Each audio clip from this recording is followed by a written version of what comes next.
What's up mga katropa? Another day, another vlog na naman. Siyempre, today's content.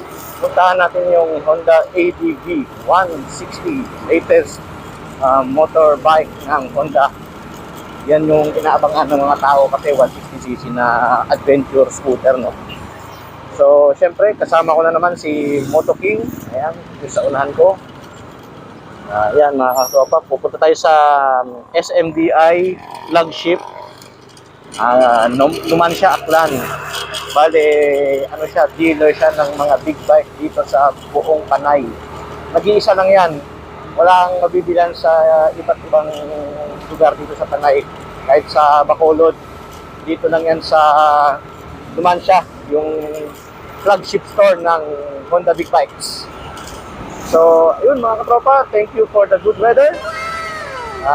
Binigyan na naman tayo ng magandang panahon pagkatapos ng bagyong Paeng. Grabe yung nangyari dito sa Antique. Ang daming tulay na naputol dahil sa baha. Tapos, mga lugar din sa Aklan, Capiz, binaha din sila. So, ngayon, nabiyayaan tayo ng magandang panahon. Masalamat din ako dito sa Panggan, hindi binaha kami. Pero sa iba't ibang lugar, lalo na sa parting mga ugasong, lawaan, yan. Grabe yung baha doon. Halos nagpas na sa tao. So, salamat tayo dito sa Panggan. Inulan lang tayo pero hindi kami binaha. So, pasalamat pa rin tayo sa Diyos at okay yung panahon dito. So, samahan nyo ako guys, mga tropa. Lakbayin natin ang Honda ADV 160. Let's go!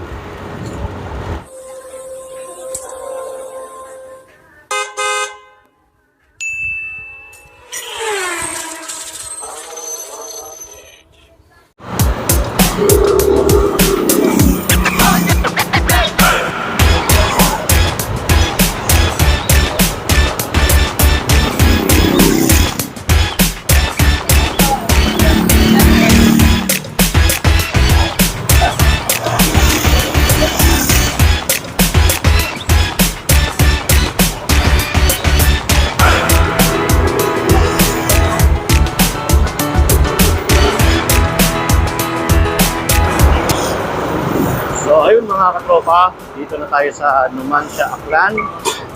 Bale, hanapin na lang yung Honda flagship store. Sana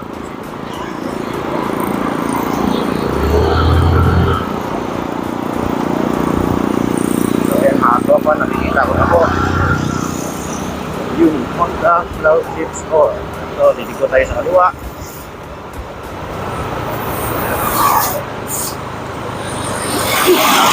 Again.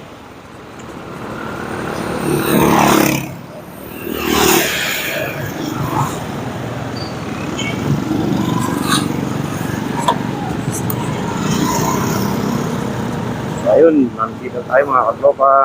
Okay. Alright.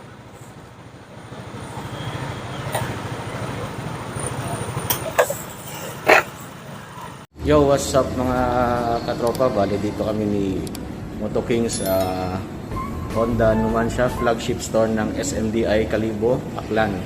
Numancia, Aklan. So today's our content is syempre mga katropa, nakikita niyo ba 'yon? Yan. Yan ay Honda ADV 160. So kaka-launch lang ni Honda ngayong October pala. So swerte tayo at meron tayong naabutan dito sa Numancia, Aklan. So tara mga katropa, ikutin natin yung motor na to.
nandito na tayo sa loob ng SMDI flagship store ng Honda bikes dito sa Numancia Aklan. So ito, nakita nyo yung mga bagong labas na motor ng Honda. Ayan.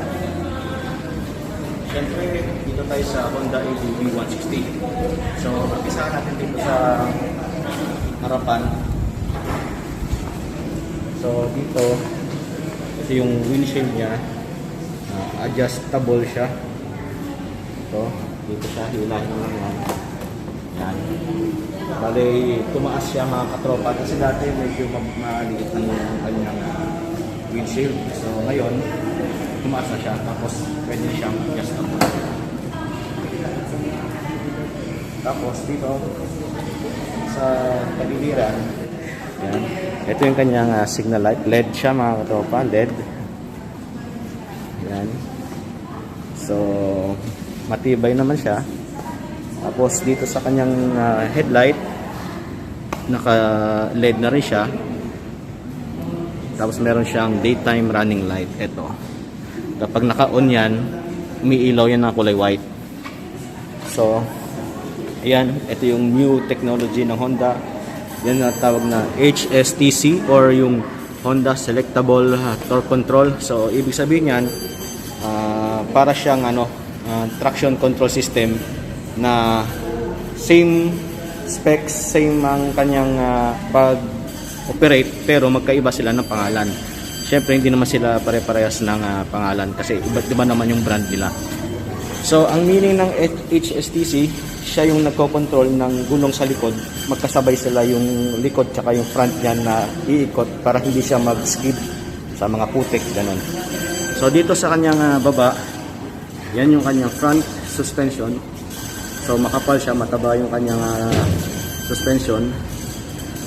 Tapos dito sa kanyang front brake, meron na siyang anti-brake lock system or ABS.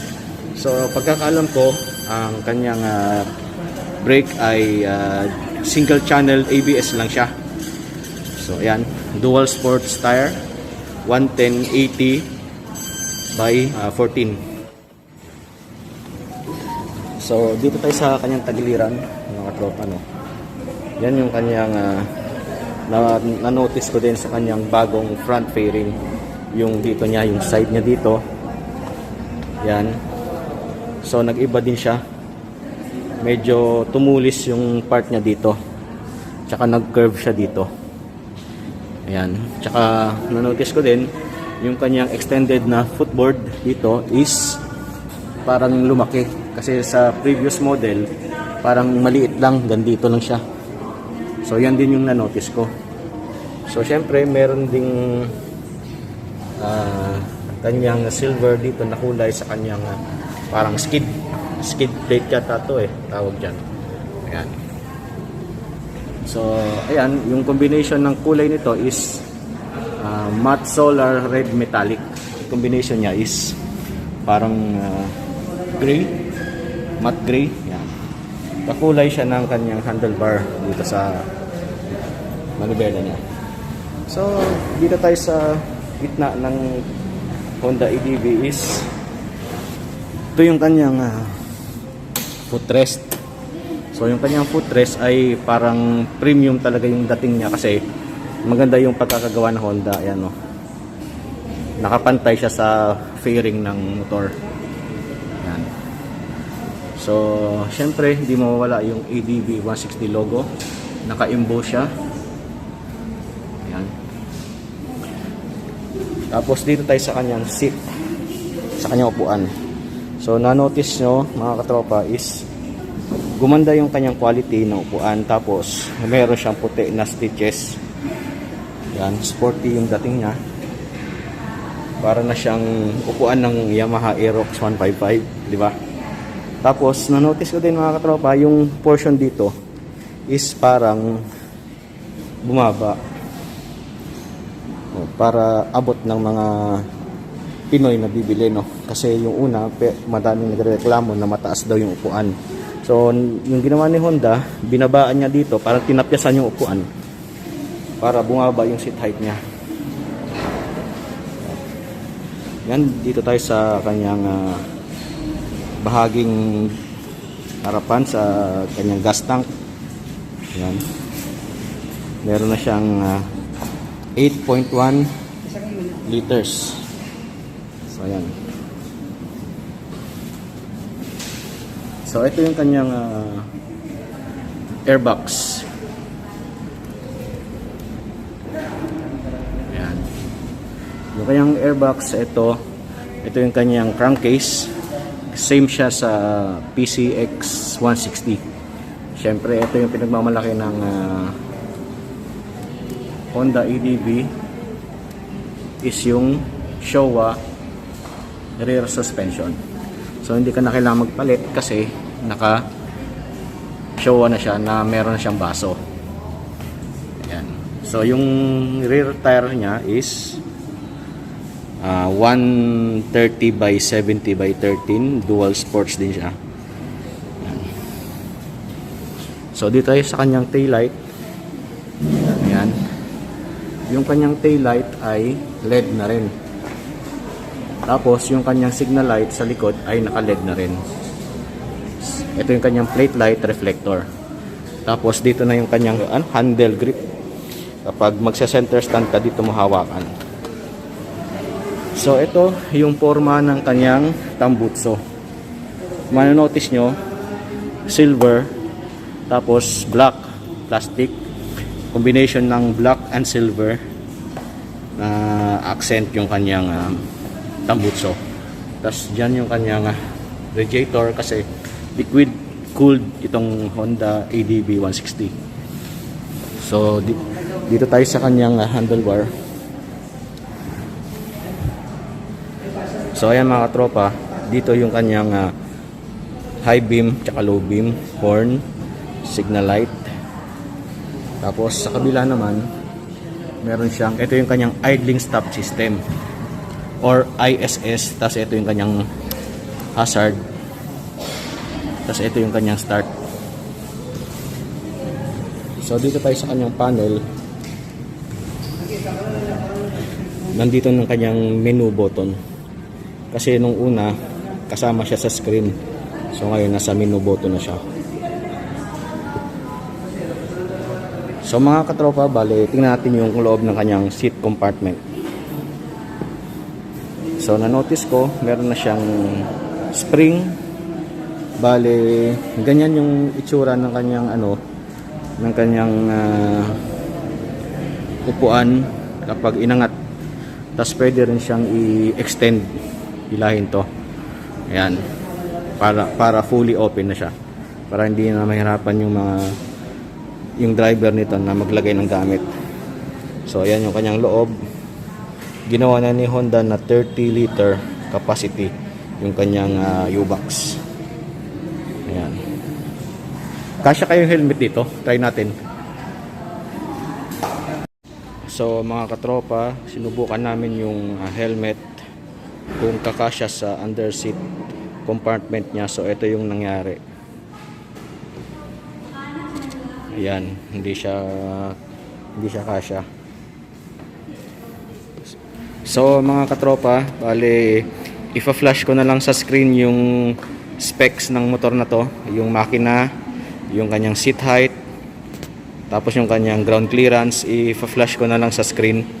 So ayan, nakita nyo naman yung itsura ng Honda ADV, kung gaano siya kaganda sa personal. So lumaki talaga siya kumpara mo sa first na generation. So sa halagang 164,900 yung SRP ng motor na to, is mapapawaw ka na kasi sulit na yung presyo nito. Kahit na mahal, pero maganda naman gamitin kasi loaded naman sa specs at sa features. Meron na siyang HSTC at meron na siyang ABS, keyless, idling stop system. So kompleto na. So wala ka nang hanapin pa sa motor na to, kundi ang pera na lang para bumili ka na. Kasi pagka hindi ka bumili, nasa sayo na yun. Kung namamahalan ka, nasa sayo pa rin yun. Ayan. So, di ba? I-focus natin yung motor na to kung gaano siya ka-forma. Lalo na yung kulay na to. 1 hour later. So kanina mga katropa, nandyan yung ADB 160. So may bumili agad. Ayan, bakante na. So buti naabutan natin. Ayan. So ayun mga katropa, ito na yung Honda ADB 160. So may kumuha agad. Pagkatapos ng review namin, may kumuha agad ng unit na to. So talaga naman kasing napakaganda ng motor na to kasi bukod sa pwede siya sa mga off-road, pwede rin siya sa mga highway. So dual siya, dual purpose. So kaya talagang demand yung motor na to, parang ang hot cake lang. So mga katropa, yung ADB 160 babay na kasi may bumili na agad. Buti na abutan pa namin dito. So ayun mga katropa, hanggang dito na lang yung aking vlog. Siyempre don't forget to share, like, and sa hindi pa nakapag-subscribe, please subscribe to my YouTube channel, Automoto PH. Maraming salamat katropa. God bless.